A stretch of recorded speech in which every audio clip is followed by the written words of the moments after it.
P T I برکر جلاؤ گھیراؤ کی سیاست چھوڑ دیں، آپ کو بہلایا پھسلایا گیا۔ قصور جلسے میں مریم نواز کا خطاب نام لیے بغیر بلاول بھٹو پر تنقید کی، کہا کہ جس کے پاس بتانے کو کارکردگی نہیں وہ نواز شریف پر کچرا اچھالتے ہیں۔ نواز شریف کے خلاف انتقام کی ہیڈ لائن عبور کی گئی، لیکن اب ہر سروے کہہ رہا ہے نون لیگ نے مقبولیت میں تمام جماعتوں کو پیچھے چھوڑ دیا۔ مریم نواز نے کہا ہماری توجہ انتقام پر نہیں عوام کی خدمت پر ہے۔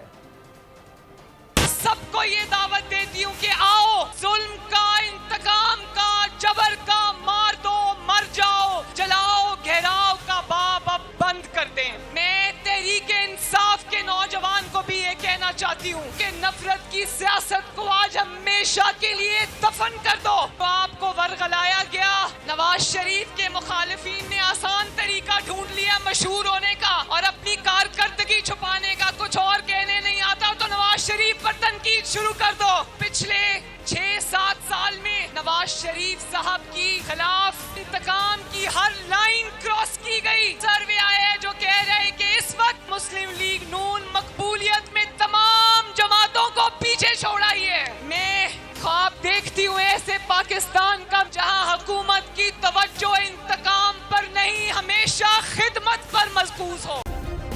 سبسکرائب کریں اور بیل دبائیں تاکہ کوئی خبر رہ نہ جائے۔